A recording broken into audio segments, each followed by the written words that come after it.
To our channel Chemistry Wizard. आज की इस वीडियो में हम लोग पढ़ेंगे क्वेश्चन बैंक LNMU का 2018 का केमिस्ट्री ऑनर्स थर्ड पेपर का सॉल्यूशन। तो चलिए स्टार्ट करते हैं।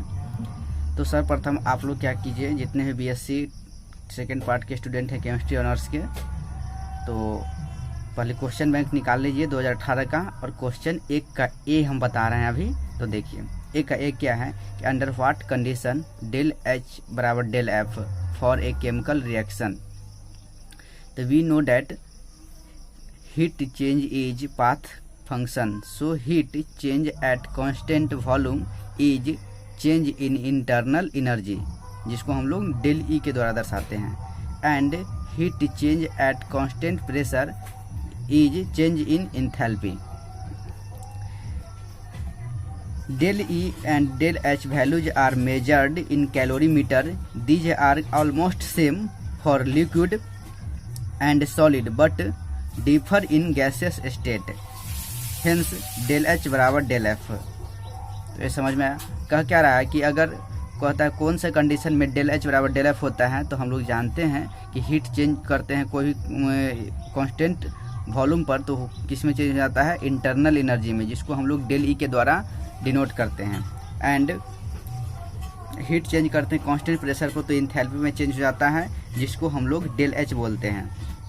और डेल E और डेल H वैल्यू जो है उसको हम कैलोरीमीटर में मापते हैं। तो लिक्विड और सॉलिड के लिए एक सब बराबर आता है, लेकिन गैसेस स्टेट में इसका मान अलग अलग हो जाता है। इसीलिए गैसेस स्टेट में ही डेल H बराबर डेल F आता है।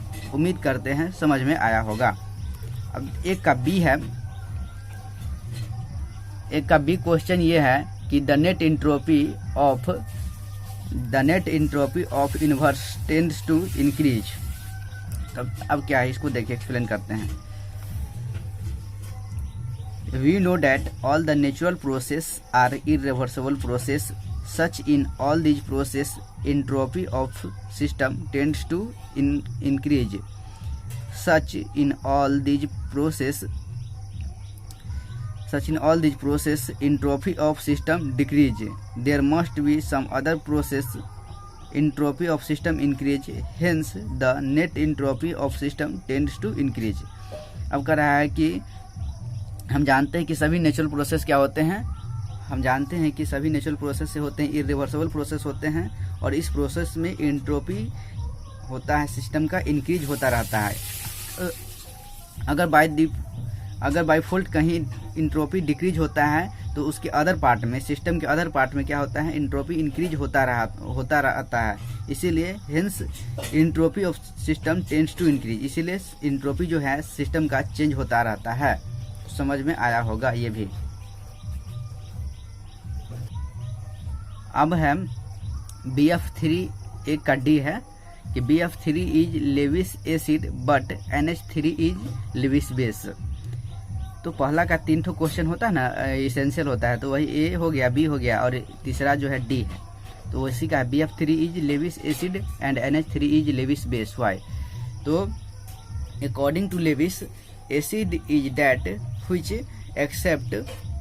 which accept electron pair and base is that which donate electron pair.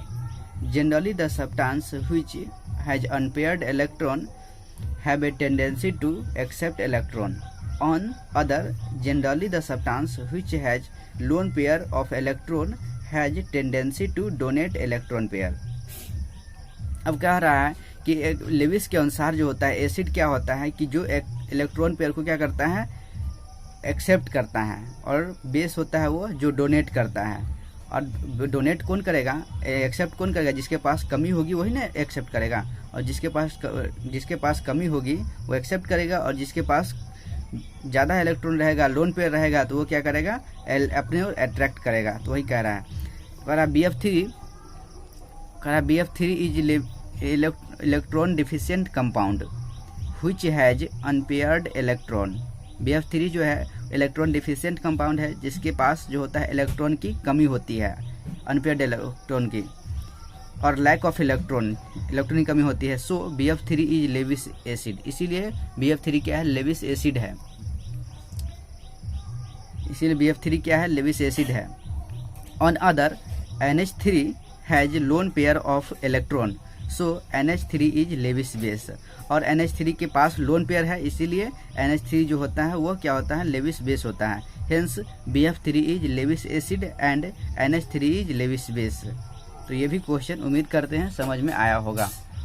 अब दो का ए है, दो का ए क्या कह रहा है कि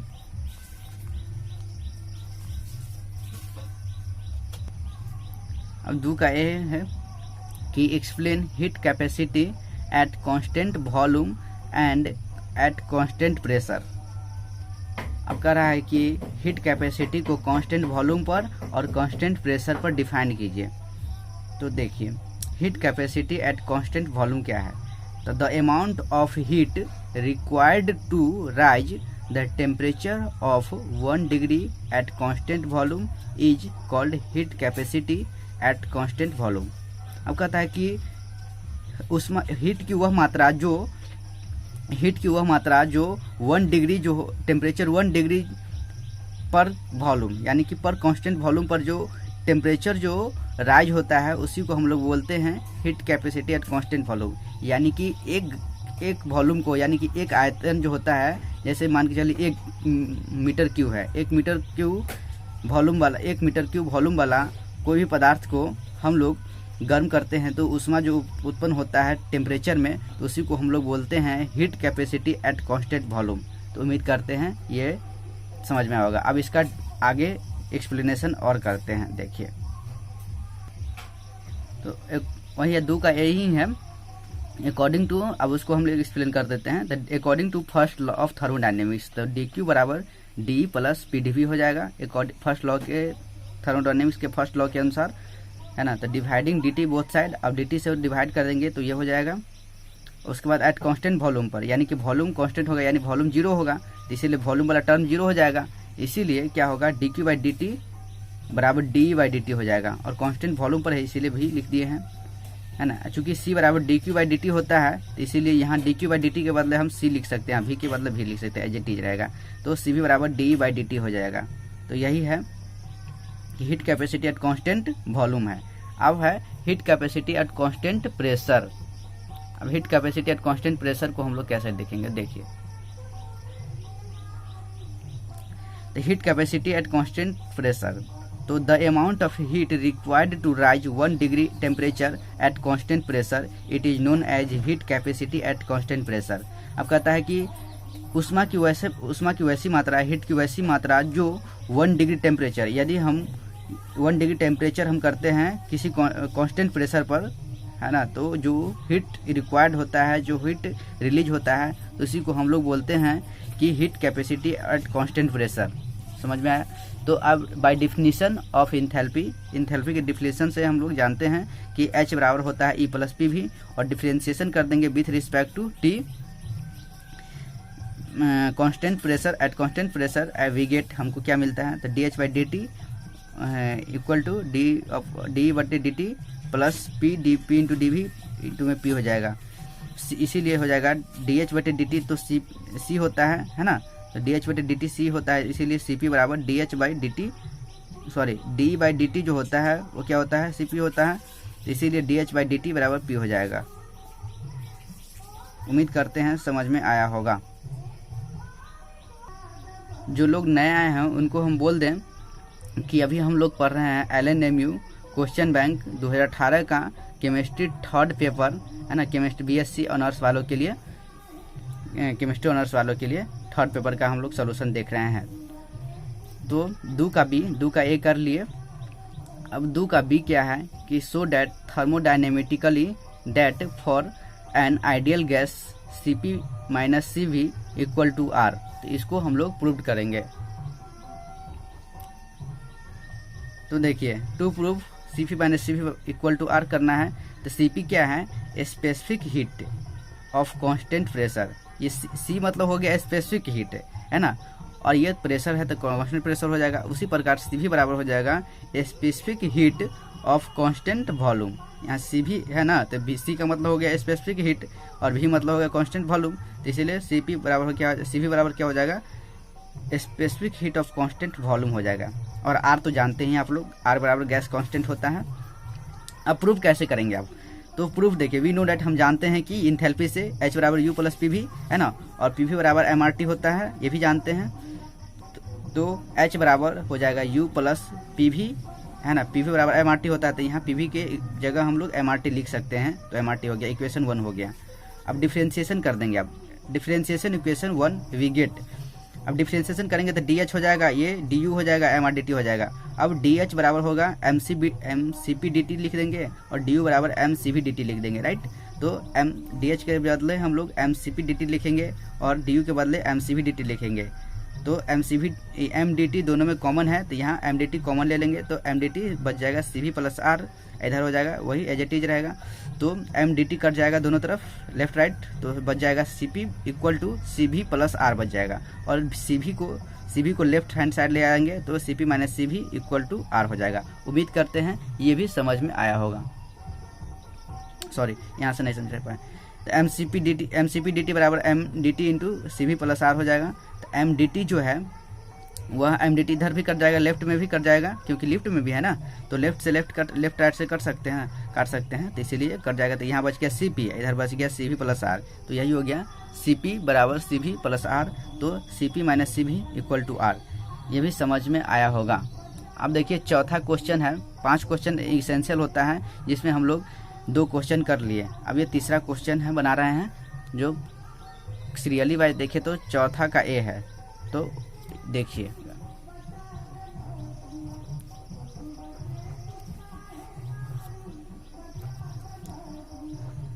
कि what are the limitation of first law of thermodynamics. तो थर्मोडायनेमिक्स का फर्स्ट लॉ का लिमिटेशन क्या है, तो उसको जानेंगे। उससे जानने से पहले हम लोग जान लेते हैं कि फर्स्ट लॉ ऑफ थर्मोडायनेमिक्स कहता क्या है।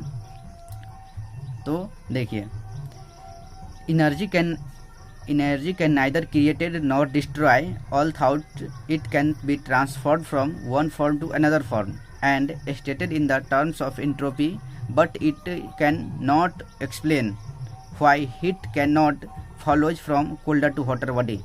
अब कहता है कि energy, first law of thermodynamics के अनुसार क्या कहता है, एनर्जी को नहीं हम क्रिएट कर सकते हैं, न ही डिस्ट्रॉय कर सकते हैं, इसको सिर्फ हम लोग ट्रांसफॉर्म कर सकते हैं एक फॉर्म से अनदर फॉर्म में, और वो भी इंट्रोपी का फॉर्म में। लेकिन यह जो है फर्स्ट लॉ ऑफ थर्मोडायनेमिक्स ये नहीं बताता है कि यह क्यों जो है हीट जो है वो कोल्डर से हॉटर बॉडी में जाता है। तो यह इसका पहला डिसएडवांटेज हो गया है ना, लिमिटेशन हो गया। और आगे और भी लिमिटेशन हम लोग जानते हैं, तो बने रहिए अंत तक। तो ये तो समझ गया कि does not tell anything about the condition under which heat can be transferred into work. तो दूसरा लिमिटेशन क्या कहता है कि यह नहीं बताता है कि किस कंडीशन में हीट जो है वह वर्क में ट्रांसफॉर्म हो जाता है। तो इस दूसरा लिमिटेशन हो गया फर्स्ट लॉ ऑफ थर्मोडायनेमिक्स का। और तीसरा लिमिटेशन क्या कहता है कि first law does not indicate as why whole heat energy can not be converted into mechanical energy continuously. अब कहता है एनर्जी को ही वर्क बोलते हैं, तो ऐसा कंफ्यूजन मत हो जाएगा कि इन्होंने गलती बोल दिया। तो फर्स्ट लॉ ऑफ थर्मोडायनेमिक्स जो है वह नहीं इंडिकेट करता है कि क्यों पूरे हीट एनर्जी जो है वह वर्क मैकेनिकल एनर्जी में कंटिन्यूसली क्यों नहीं होता है, चेंज होता है। तो ये उम्मीद करते हैं ये समझ में आया होगा। तो 4 का A खत्म हो गया। अब 4 का B क्या करा है, किरचॉफ इक्वेशन को लिखने के लिए और किरचॉफ इक्वेशन को ड्राइव करने के लिए। तो देखिए किरचॉफ इक्वेशन क्या है। सो अब किरचॉफ इक्वेशन को हम लोग को प्रूव करना है, तो इक्वेशन को ड्राइव करना है।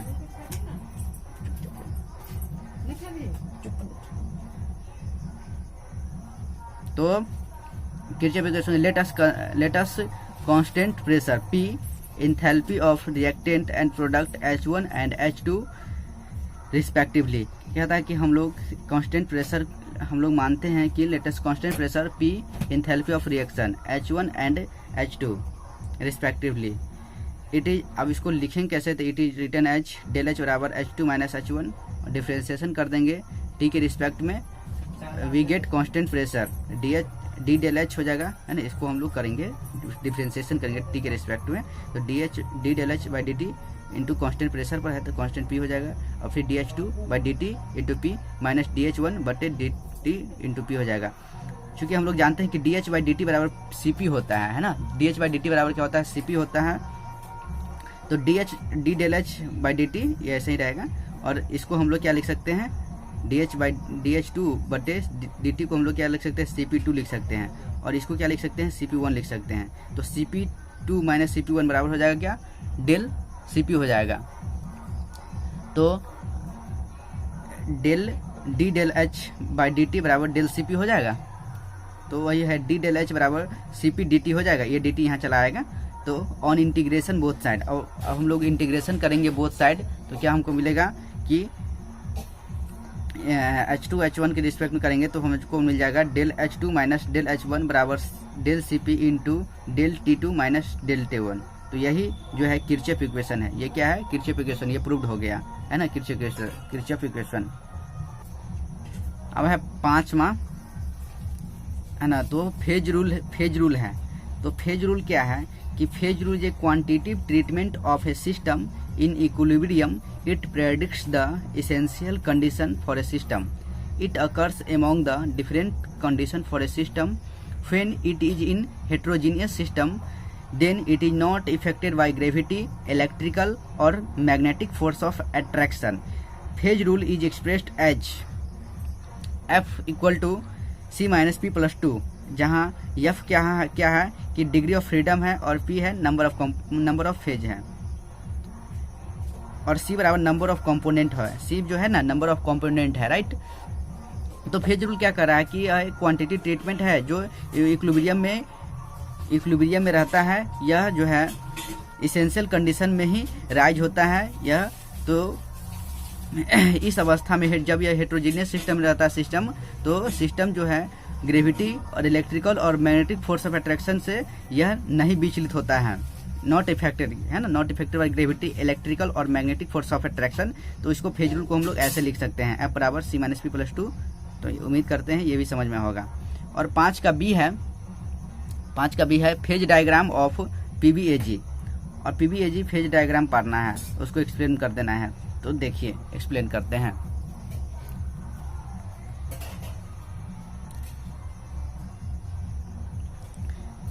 तो फेज डायग्राम कंपोनेंट्स कैटालिसिस 2 है, PB और AG। सॉलिड भी 2 है, PB और AG। तो सॉलिड फेज में इमिसिबल होगा, है ना, और 2 फेज हैविंग डिफरेंट, इसका फेज जो होगा उसका मेल्टिंग पॉइंट डिफरेंट होगा। तो देखिए हम लोग सीधे रेखा 2 पार लेंगे, उसके बाद ये PB हो जाएगा, यहाँ 100% कंपोजिशन होगा इसका, AG का यहाँ 100% कंपोजिशन होगा। अब जो है एक कर्व जो है AC, यहाँ एक कर्व AC है, AC या B है, यहाँ जो है ये बीच में रेखा जो है कटी रेखा, तो वह PB सॉलिड है और प्लस यूटेक्टिक है, राइट, और इधर जो है AG यूटेक्टिक है। अब यहाँ इस कर्व से अंदर जो है AC से कर्व से नीचे जो है liquid plus PB solid state में है, और ऊपर जो है लिक्विड जो है लिक्विड और मेल्टिंग पॉइंट है इसका, किसका, PB और AG का। तो ये इधर पार लीजिए, इधर टेम्परेचर ऊपर हो जाएगा, इसको ऐसे ही ड्रॉ करना है मात्र, और इसको एक्सप्लेन कर देना है। तो ड्रॉ कर लिया, अब एक्सप्लेन करते हैं। तो 4 क्वेश्चन हम लोग एक्सप्लेन कर लिए। अब 5वां क्वेश्चन, 5 क्वेश्चन इसेंशियल होता है बनाना है ना LNMU में। तो अब ग्रुप B का क्वेश्चन हम लोग बनाएंगे। ग्रुप B जो है यह 6ठा क्वेश्चन है सीरियली वाइज देखा जाए तो। ये पहला तो हम लोग बनाए कि पहला 1 बनाए, उसके बाद 2 बनाए, उसके बाद 4 बनाए, 3 हो गया, उसके बाद 5 बनाए, 4 हो गया। और ये 5वां क्वेश्चन है फॉलोइंग एमओ डायग्राम पढ़ना है CO का। तो देखिए एमओ डायग्राम पढ़ने के लिए हमको क्या क्या चीज़ की ज़रूरत होती है। पहली बात तो एमओ डायग्राम पढ़ने के लिए जो भी एटम है या जितने भी उसमें पार्टिसिपेंट है सबका एटॉमिक नंबर लिख लिया जाता है। तो देखिए कार्बन है तो कार्बन का 6 होता है, इसको 1:2:2p2 लिख लेंगे। ऑक्सीजन का 1:2:2p4 होता है, तो ये दोनों लिख लिए। अब पारने के लिए क्या करेंगे, ये 2 रेखा पार लेंगे, 2 रेखा पार लेंगे, खड़ी रेखा है ना, 2 रेखा हो जाएंगे। तो ये जो है यहाँ जो है कार्बन ऑक्सीजन का होगा। अब कार्बन की बॉन्ड एनर्जी जो होगी ज़्यादा होगी ऑक्सीजन की अपेक्षा। क्यों होगी? क्योंकि कार्बन में जो होता है मोर इलेक्ट्रोनेगेटिव होता है ना, तो इसीलिए कार्बन जो होगा बॉन्ड एनर्जी ज़्यादा होगी। तो इसको अब इसका एमओ डायग्राम पार देंगे। तो एमओ डायग्राम मतलब होता है क्या है कि इलेक्ट्रॉन जो होता है किसी ऑर्बिटल में वैरी कैसे करता है उसको पूरा विवरण देना, तो वही है, तो उसको बताते हैं हम लोग। तो देखिए तो 1s2 जो है कार्बन का, ये कार्बन पार दिए है ना, ये कार्बन है, ये कार्बन है, इधर ऑक्सीजन है, तो कार्बन का 1s2 यहाँ है और ऑक्सीजन का 1s2 यहाँ इस साइड में, लेफ्ट साइड में, राइट साइड में। अब देखिए कि जब कार्बन का 1s2 और ऑक्सीजन का 1s2 जब हाइब्रिडाइज होगा तो सिग्मा 1s2 हो जाएगा, बना देगा, राइट। और सिग्मा 1s2 बना देगा, उसके बाद ऊपर भी वैरी करेगा ना, इलेक्ट्रॉन 2 है तो 2 और जाएगा, तो ये तो बॉन्डिंग मोलिकुलर ऑर्बिटल में गया, और एंटी बॉन्डिंग मोलिकुलर ऑर्बिटल में जाएगा तो वो भी 2 हो जाएगा, और यहाँ हो जाएगा सिग्मा स्टार 1s2 हो जाएगा। उसी प्रकार 2s2 को भी ऐसे ही 2s2 को ही वैसे ही वैरी कर देंगे, तो यह सिग्मा 2s2 हो जाएगा, वहाँ सिग्मा स्टार 2s2 हो जाएगा। हाँ, और पहले जो होता है वह बॉन्डिंग मोलिकुलर ऑर्बिटल में ही इलेक्ट्रॉन भर जाता है, तभी ही एंटी बॉन्डिंग मोलिकुलर ऑर्बिटल में इलेक्ट्रॉन प्रवेश करता है। जैसे यहाँ अगर मान के चलिए यहाँ 2 है तब ना, अगर यहाँ 2 4 है तो यहाँ 2 वैरी हो गया, तब ऊपर 2 जाएगा। अगर यहाँ 2 ही रहता तो ये ऊपर नहीं जाता है ना, कहने का समझ रहे हैं ना। तो अब देखिए, अब P का पारना 2P और इसका कार्बन का 2P 2 पारना है, इधर 2P 4 ऑक्सीजन का, और 2P 2 जो है ये थोड़ा डिफिकल्ट है, नहीं है, थोड़ा अपने भाई का हैंडराइटिंग थोड़ा बैड है, इसके लिए माफ़ी चाहते हैं। देखिए यहाँ जो है 2P2 इसको ऑर्बिटल ऊपर बनाएंगे तो 2Px हो जाएगा, है ना, ये ऑर्बिटल 2Px हो जाएगा, पाई स्टार 2Px हो जाएगा, और ये जो होगा पाई 2Py, पाई स्टार 2Py और पाई स्टार 2Pz हो जाएगा, और नीचे जो होगा वही हो जाएगा 2Px हो जाएगा, 2Py 2Pz हो जाएगा। अब देखिए इलेक्ट्रॉन भरी कैसे करता है, सो ध्यान से देखिएगा। यहाँ 2P4 है, यहाँ 2P2 है, तो कितना इलेक्ट्रॉन हो गया, 6 इलेक्ट्रॉन हो गया। तो सब में पहले क्लॉकवाइज भरेगा, 1 2 3, उसके बाद 4 5 6। हमने पहले ही बोला था कि आगे बॉन्डिंग मॉलिक्यूलर ऑर्बिटल में भरता है, उसके बाद ही एंटी बॉन्डिंग मॉलिक्यूलर ऑर्बिटल में भरता है इलेक्ट्रॉन। तो यहाँ तो 6 हो गया, तो अब ऊपर तो बचा नहीं, इसीलिए ऊपर खाली रहेगा। समझ में आया? तो अब देखिए क्या होगा कि bond order of CO। Bond order कैसे निकालते हैं, NB माइनस Na/2 होता है, जहाँ NB क्या होता है कि bonding molecular orbital. Bonding molecular orbital उसको बोलते हैं जो नीचे रहता है, देखते हैं, ये हो गया 2 हो गया बॉन्डिंग मोलिकुलर ऑर्बिटल, 2 2 4 है ना, यहाँ हो गया कितना 6, तो 10 हो गया यहाँ बॉन्डिंग मोलिकुलर ऑर्बिटल में। और Na यानी कि एंटी बॉन्डिंग ऊपर वाला में, तो ऊपर वाला में देखिए 2 2 4 ऊपर, उसके बाद नहीं है तो 10 - 4/2 तो हो जाएगा 6/2, तो यह 3 हो जाएगा।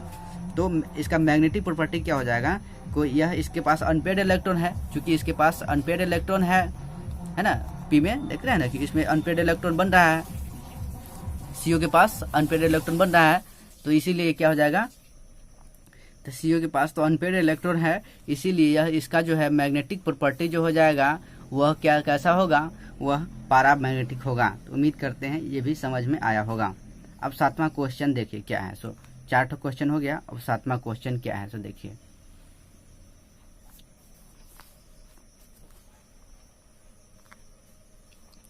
अब कोबाल्ट का जो है वो लिखना है, सब प्रॉपर्टी सब लिखना है, इसका position in PT, oxidation, extraction, ये सब लिखना है। तो देखिए पोजीशन इन पीटी जो हो जाएगा एटॉमिक नंबर 7 होगा या 27 होगा, उसका एटॉमिक नंबर 27 होगा, उसको दर्शा देंगे। उसके बाद ग्रुप 8 का है, सदस्य ब्लॉक D है, कैरेक्टर मेटल है, पीरियड चौथा है ना। तो ऑक्यूरेंस क्या होगा, it is not found in free state rather in the form of compound like sulphur, arsenic, but FeCu, Ni, etc are also present in it, है ना। ऑक्यूरेंस जो होता है यह फ्री स्टेट में नहीं पाया जाता है, यह कंपाउंड के फॉर्म में पाया जाता है, तो वही कह रहा है। तो कंसंट्रेशन कैसे करेंगे, तो the ore concentrating cobalt is crushed and mixed with fine oil और जेंथिन और eucalyptus at hot air, the froth is formed cobalt और float a rich species which is filtered. अब कंसंट्रेशन क्या करेगा, ये जो है कंसंट्रेशन, ये जो है कोबाल्ट को क्रस्ट कर दिया जाता है, उसके बाद उसको पाइनाइल और जेंथेन और ओलिक्लिप्टस के साथ हॉट एयर के साथ गर्म किया जाता है, जिससे फ्रोथ बनता है, यानी फेन बनता है, जिसमें कोबाल्ट जो होता है वो तैरने लगता है, जिसको छान लिया जाता है। अब रोस्टिंग कैसे करेंगे, तो उसके बाद रोस्टिंग आता है, दूसरा process, the roasting the concentrated ore is mixed with silica और limestone at hot pressure, then 3 layers are separated, then 3 layers are separated। ये थोड़ा मिसलीडिंग है, यहाँ थोड़ा कट्टिस मार दिए हैं, ये नहीं है, यहाँ से लिख लीजिएगा, ठीक है।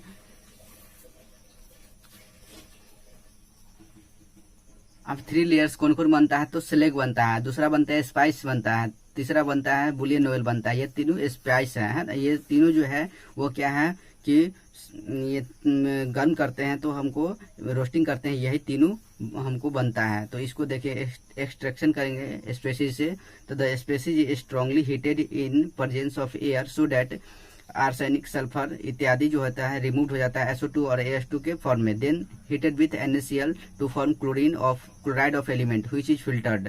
The Ag is removed as AgCl, separation करेंगे कोबाल्ट का। तो the solution of cobalt and nickel is reacted with COH2 यानी कि calcium hydroxide, then heated with bleaching powder, then COH3 is obtained.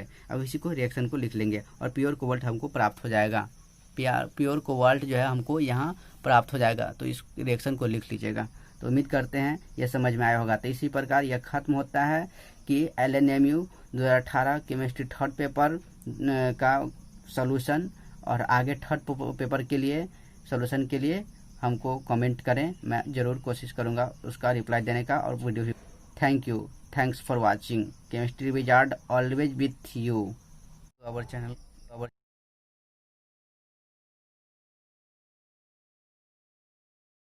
निकाल लीजिए।